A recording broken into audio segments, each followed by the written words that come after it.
गरीब किसान। एक गांव में एक गरीब किसान, उसकी पत्नी और उसकी बेटी रहा करते थे। वे बहुत ही गरीब थे। उस बात से उसकी पत्नी और उसकी बेटी चीड़-चीड़े से रहने लगे। देखो जी, हमारे घर में कुछ खाने को भी नहीं है।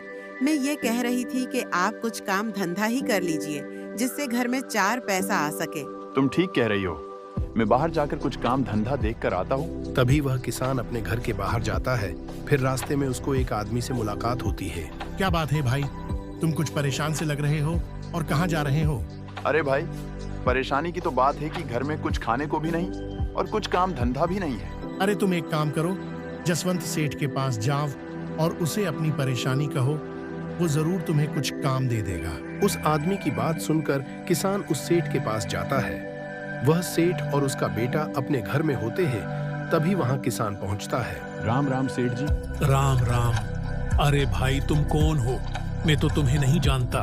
मुझे बबलू ने भेजा है। मैं एक बहुत ही गरीब किसान हूँ। मेरे घर में कुछ खाने को भी नहीं है। तुम्हें यहाँ खेरा देखना समझ रखा है। चले जाओ यहाँ से। कहाँ से आ जाते हैं मुंह उठा के। वह खुद यहाँ नहीं आया, उसकी मजबूरी उसे यहाँ लेके आए हैं। अरे पापा, मैं जानता हूँ, ऐसे लोगों को पैसे के लिए कुछ भी कर सकते हैं। अच्छा भाई, तुम मुझे यह बता क्या परेशानी है और यहाँ किस लिए आए हो? मैं क्या सहायता कर सकता हूँ तेरी? सेठ जी, आप मेहरबानी करके मुझे कोई नौकरी दे दीजिए, जिससे मेरे परिवार का पेट पल जाएगा। मैं बहुत उम्मीद लेके आपके पास आया हूँ। सेठ जी, प्लीज मेरी सहायता कीजिए। पापा, आप उसकी बकवास सुन रहे हैं? भगाइए उसे। देख भाई, मैं तेरे जैसे लोगों को मैंने अच्छी तरह से जानता हूँ। तुम लोग पैसे के लिए कुछ भी कर सकते हो। मैं तुमको नौकरी नहीं दे सकता। नहीं नहीं सेठ जी, मेरा यकीन कीजिए।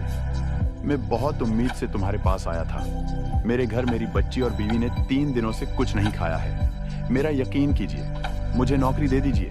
पापा, आप उसकी बकवास सुन रहे हैं? भगाइए उसे। फिर सेठ का बेटा उसको आंखें दिखाकर उसको देखता है और भगा देता है। फिर वह किसान उदास होकर वह से जाने लगता है। पापा, ऐसे फटीचर लोगों को मैं बहुत अच्छी तरह से जानता हूँ। तुमने उसको भगाकर बहुत अच्छा किया बेटा।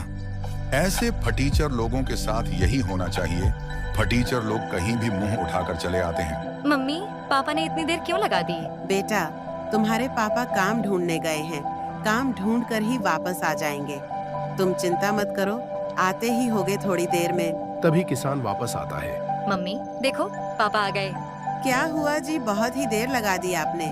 कोई काम मिला या नहीं? सावित्री, हमारे नसीब में खाना है ही नहीं। मैं उस सेठ के पास गया था। उन्होंने मुझे बेइज्जत करके भगा दिया। कोई बात नहीं जी, अभी लोग लात मारते हैं। आज हमारी किस्मत खराब है, इसीलिए हमारा कोई साथ नहीं दे रहा। तुम ठीक कह रही हो सावित्री। मैं बहुत थक गया हूँ। मैं अब सोने जा रहा हूँ। तभी किसान दुखी होकर अपने कमरे में चला जाता है। फिर ठीक अगले दिन वह सेठ बारिश में भीगता हुआ आता है। अरे, यह तो वही सेठ जी है जिसके घर में मैं नौकरी मांगने गया था। लगता है वह परेशानी में है। किसान सेठ को बुलाता है। अरे सेठ जी, आप बारिश में मत भीगिए।